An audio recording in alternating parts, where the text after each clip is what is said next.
Thank you for joining us today. We're going to dive into some beautiful colour, and I'm thrilled that Max Maisano is here to share his magic. So sit tight and here we go. Hi, Viv. Hi Max, welcome. How are you? I'm great. Thanks for having me. Oh, it's a pleasure to be working with you again. So tell us about the technique you're going to do. So what we're going to be working on is a hair color technique inspired by this haircut you did. What I really loved was that you actually cut the interior before you cut the outline. So I'm going to be kind of working along that same idea where we're going to put all the accentuation on the interior movement and creating texture through the mid band here. I've got her basically broken into 3 circular sections. I'm going to lower her real quick so we can have a look.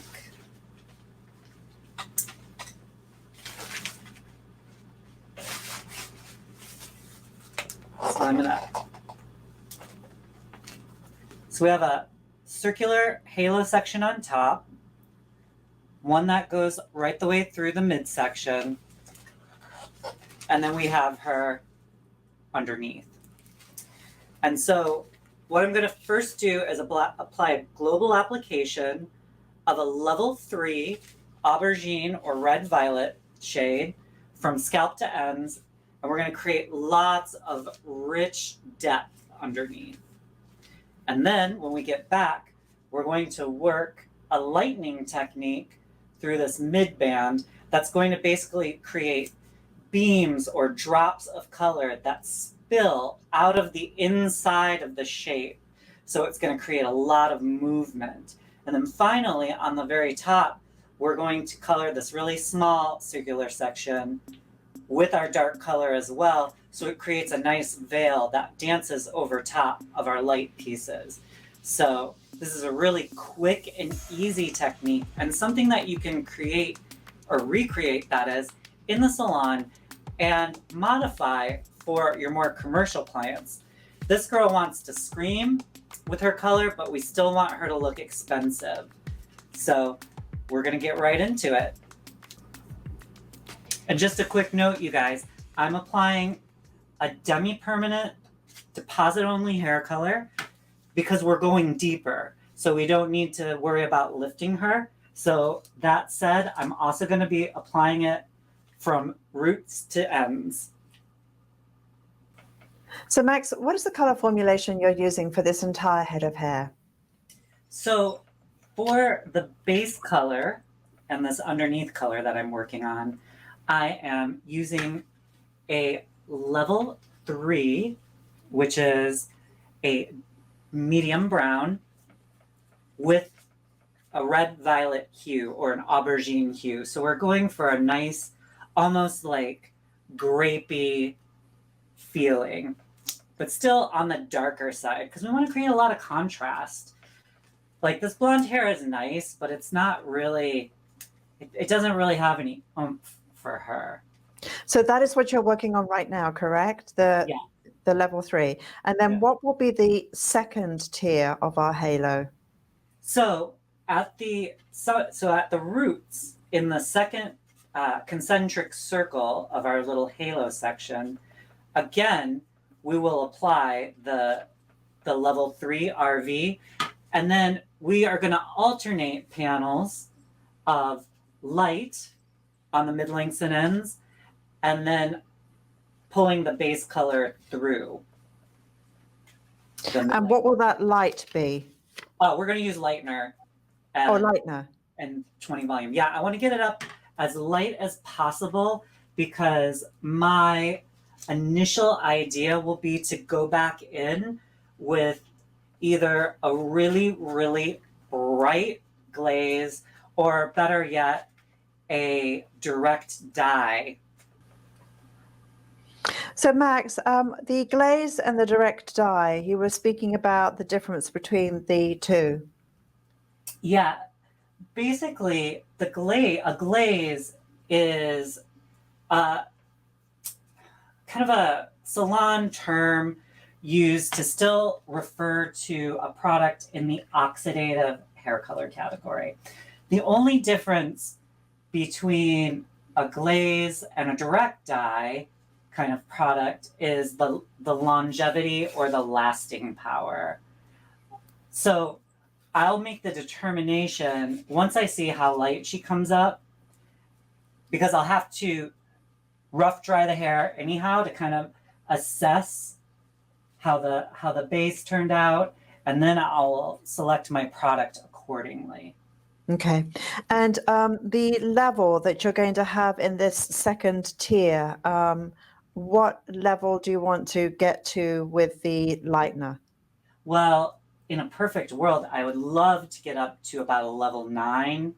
So like just a nice yellow. I don't want to take it up so light that what I put in comes out very quickly, because you always have to remember you want enough support left in the hair so that you can have a longer lasting end result.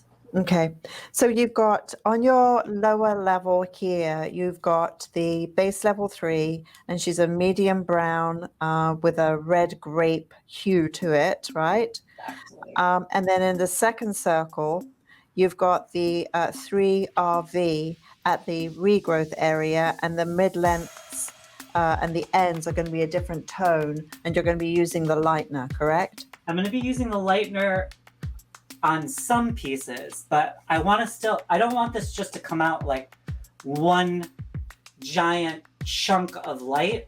So I'm going to be pulling on some of them will be lightener, and then some of them will be this level 3 red violet formula, so that you're going to get something really light sitting next to something deep and rich. Got it. And that's what's going to really give you contrast, because you always have to remember the way you create texture in a haircut is always a play on light and dark. So you need both. Okay. And then the fringe area, how are you going to approach that? Same way. Same way. Is that your third section? The fringe. Is that your third section, the fringe section? No, the fringe is most of the fringe is actually included in the second section. So then the halo around the face, what is that going to be? The hair right around the face. All of this is going to be deepened. Okay, all right. I just haven't gotten here yet. Oh, okay. All right, cool. All right, good. Then let's see you go into overdrive for a moment, and we will be back when you have finished that application.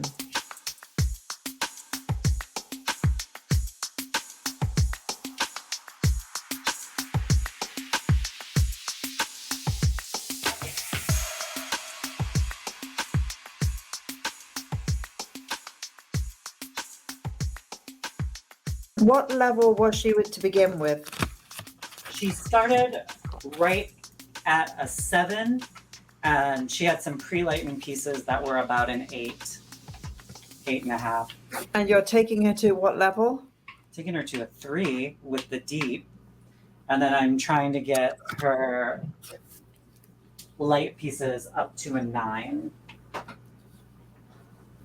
So just give us a recap, Max, on what you have actually done here. So on the underneath section, I basically just applied my level 3 red violet from roots to ends. Now I've released my second section. My client's getting a little wobbly. And I'm again going to go through, and on this little second band, I'm going to paint the level 3 red violet onto her new growth. Okay, so great. Cracking with that, and then we'll be back so I can show you the technique on the mid-lengths and ends. Okay, so this is a good time to talk about, as always, we are artists, have to sell through our ideas, educate our ideas, inspire our ideas, and how we reach that person is very, very important. So there are 3 different ways that we hear, and the 3 different ways that we question. And the 3 different ways are what, why, and how.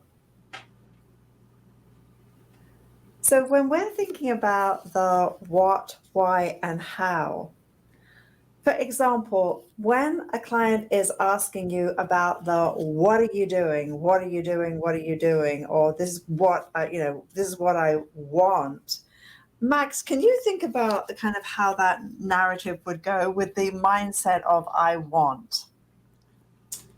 So if the client comes in and says, I What? want blonde hair, then if it were achievable, I would tell her that it was achievable and that she could have what she wanted. And then I would go into how I would get her there and also why I would Yeah. use that, how, what technique I'm using, etc. Yes. So the what is what are you doing? It's not why you're doing it, and it's not how you're doing it. It's what is it? What is this? Because I need to understand what it is, right? So then we go to the why. That client who's always questioning, well, why can't I have it? Why do I want it, right? So we may be going back saying, well, why do you want that? So Max, can you kind of throw that back at me so now I can answer it? So Vivian, you have beautiful red hair. Why do you want blonde hair? And my why would be because I think I can get more babes, more hot babes as a blonde than as a redhead. And then you back to me would still be in the why, right? So why do you think that? I'm nervous about having my hair cut short. Well, why is that? That's the why client. She's questioning, why would you do this? Why can't she have it? Why? Does that sound like a 4-year-old child? It probably does, right? And so, Absolutely. and the next one is how. The client who's asking, well, how are you going to do it? So can you think of an example, Max, where a client is asking the how, not the why and not the what, but the how? Sure. I mean, again, with the blonde client, they could come in and say, I want to be blonde and I want to know how you're going to get me there. And also, I got to be out of here in 30 minutes. And their Yeah. hair is like pitch black. Yes. And the fascinating thing today, friends, is that obviously everyone's researching. They're looking on all the different social platforms that are out there that are giving tips and so on and so forth. So we have a much more savvy consumer today than ever before. So what I think would be really interesting is to write down the way we listen, the way we ask questions, which is what, why, and how. And as you go through your consultations, just be aware of that. And when the client is coming from the why is the questioning, right? Questioning. The what is identifying, well, what is that? What is that look going to do for my shape? What is my bone structure? Versus, well, how are you going to make my face look thin? So let's just take face shape, for example. The client is going to be saying, well, what is my face shape, right? So let's take my face shape. My face shape is actually oval. So if I had a square face shape, maybe I'd be concerned about how does my face look less square.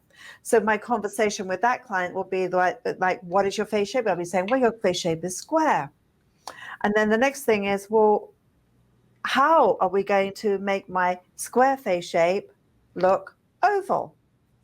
And then the next question could be, well, why would I do that? The why, generally, when you take a square and oval it out, you can intensify the beauty, you can rebalance the face, you can soften the features.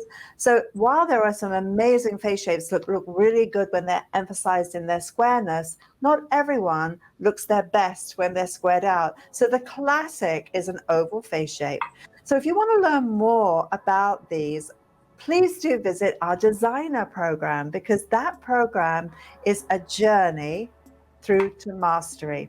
And that journey starts with face shape design. And we take you on this wonderful journey. So for those of you who are passionate about education, for those of you who really want to up your game, whether you're new in the business or you have 30 years in the business and you just want to reinvent yourself, the designer program is a journey through the communication, the how, the what, and the why. For those of you who say, well, Viv, I just like to up my game in my consultation. I'd just like to be really laser focused in that regard. For those of you who are saying, I don't, Viv, have 10 months. I just want to just like learn how to get more from my clients, give more to my clients, etc.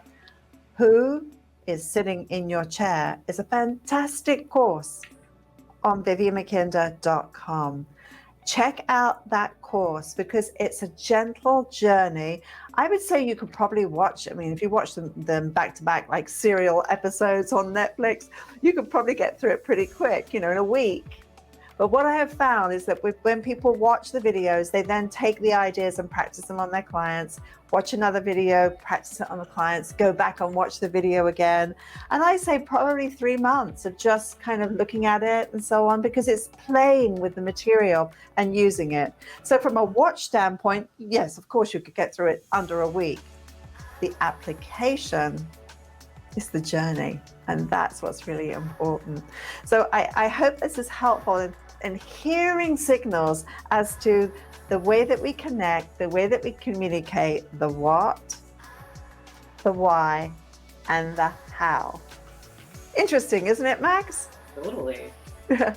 So we're now going to go back to a close-up of Max. When you do a technique like this, what is really important is after you have your application done, especially in this section, because it is the focal point of what we're doing, you want it combed in natural fall because you really want to see where you're placing the color. If you have it all pushed back off the head, you're not really going to get a clear idea or clear picture in your mind. So I'm starting here. So I want you guys to picture this piece, if it were light and bright, how it would fall in the shape. So this is going to fall here. And then maybe the next section where it lives is going to be dark. That's going to fall there. So then you have light next to dark, etc. Does that make sense, Viv? Yeah, it does. And I really love that you just pointed out the length and the lay of the hair, because it's so easy to get blindsided in foils or the mechanics, the technique that we stop and forget about. We don't stop and we don't take care to look at where is that hair going to live and land. And when we're blow drying and we're seeing that it's living and landing somewhere totally different to how we anticipated, it's a very costly mistake.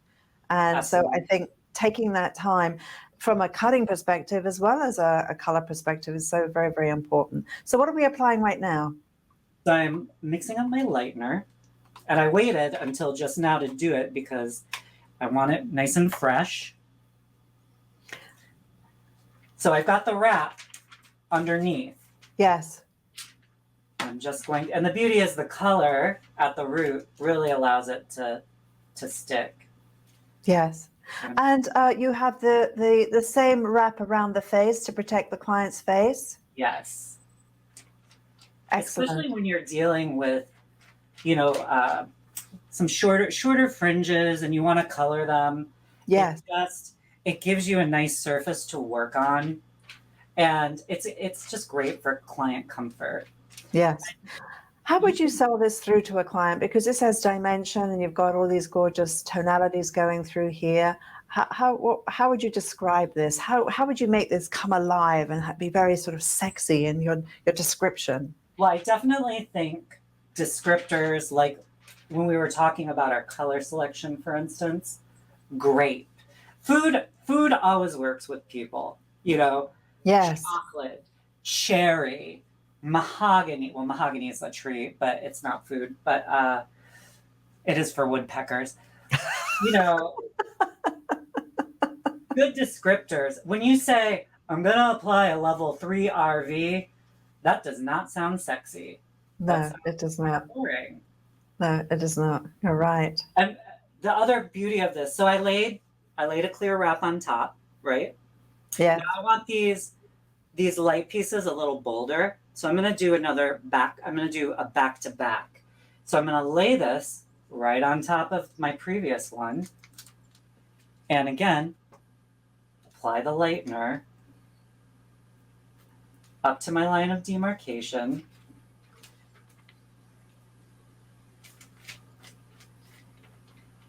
So, Max, time for this, pricing this correctly. Obviously, that's the demographics of where you live in the world. But what would you book for time for this technique? Honestly, what I have been trying to do is shift over to more of an hourly pricing for, you know, what I like to call creative color applications. So that way I can do what's needed. I don't have to, negotiate. I just say, especially like you can see behind me too. These are photos of all hair I've done, and I've got some vivids in there, and I have just found that when you are clear about that right in the beginning, and you say it's, $50 an hour, $125 an hour, whatever your hourly rate is, if somebody wants it bad enough, then they're going to say, okay. Yes. You could also, this is definitely not a cute little single process. I'll tell you that. No. So no. there's also like your baseline single process price. And I always, before I went to hourly pricing, I did what I called a creative color charge. And that was like an additional $75. So there's different ways, you also want to look at cost, you want to look at, how much color you're actually using. This is a fairly fast technique when you get right into it. Yes. And in terms of retouching this afterwards, I would imagine some creative techniques are quite hard to go back in and retouch. This looks like it would be an easy one to retouch. Super easy because it's all the same color at the new growth. Yes. So I've seen now that you did 2 back-to-backs in your deeper tone. Yep. Now I'm getting into the fringe. So now I'm going to switch back to my lighter color. And again, I'm looking at how this falls. This is going to be on the outer edge of the fringe. And taking vertical sections versus horizontal sections. So I know we've done tutorials on this, but let's just remind ourselves as to the intentionality behind the vertical versus the horizontal. Sure.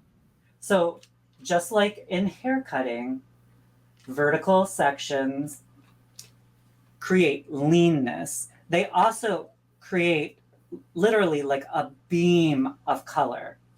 So they will fall into gravity in a very skinny manner, if that makes sense. Yes. So yes, now I have some of these cut, so I have some shorter ones because I have shorter hair that I'm dealing with. So now I just want to. Can you reuse those? Probably. I haven't tried it, to be honest. Just because it would be very labor intensive to get them clean, though, and I also like the foam ones, and I have reused those, and those you can actually just throw in the washing machine. I've seen, but I like to use these for purposes of demoing, so you can really see what I'm doing. Yes, but also too, I think it's quite fascinating. The client can see that as well, and you'll still be reminding yourself of the placement. There's no hiding behind a packet of foil. Exactly. So now I'm being mindful too of, I don't want it just 2 back-to-back slices perfect, then 2 dark, then 2. I want a pattern, but I also want some irregularity. So I'm going to do another deep one before I put a fatter light one in the fringe, because I'm approaching probably the arch of the eyebrow. So this is the same color as you have at the regrowth, right? Correct? Absolutely. Yeah. So you could, though, if you wanted to push the envelope of creativity even more, introduce the regrowth area that you have right now and then do something in a copper so it pops even more, correct? Yeah. So that would be more interesting for that really edgy client. And what I've done is I've done it where on the bits that are light, I've only applied lightener to the middle of the section, and I've applied the root color back on the ends. So it creates what we call a shine line. Yes. I think shine lines are really wonderful, and I think that's where the creative part comes. Now, the other aspect of this is a head of hair on the right person walking into a restaurant or walking about out there that is just so stunning that everyone turns their head. No one turns their head at the most common things. So when you're seeing just a sea of long hair with ombre and balayage, even though they are lovely, and there are those that are done extremely well, they don't stand out anymore because they're so common, right? It's like everybody wearing the same black cocktail dress, and a black cocktail dress is fabulous. But when you have something like this that really just pops, my goodness me, what a great commercial for you. It's better than any Instagram post. Absolutely. And when done right, and you do have it look expensive, even when you use something like a vivid tone or a direct dye on it, you know, if you really place the color properly, even when it fades, it kind of evolves into sort of the next level of the hair color. And I really like that. I like it, you know, when my clients are like, it's been 6 weeks and I am still loving how this is fading. Because Yeah. fading is sometimes really looked at like as a bad word in hair color. Yes, you're right. You're right. So we're going to let you continue going along in this methodology. We'll just go into overdrive.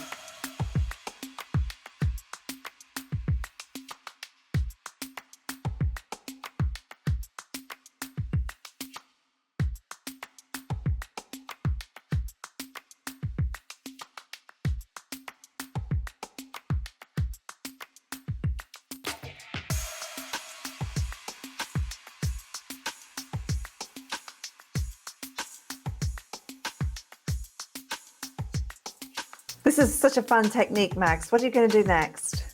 Well, we're now on that very final top little circular section, and I am going to actually apply just a straight level 3 neutral, because somebody here pushed me to get out of my box and try something different. So I've never done this before, so we're going to see how it turns out. And guys, if it doesn't work, it's my fault. I love working with colorists, and I love pushing the envelope. I love to see innovation in color. I love it to look always expensive, but I always love a little surprise, a peekaboo, a suggestion. I think that's where it makes it, you know, it makes you stand out for the crowd. I think the great fashion is about fitting in and yet standing out. I know that's kind of a contradiction, but it's sort of fitting into a trend and yet making a statement. And I think that's very, very important.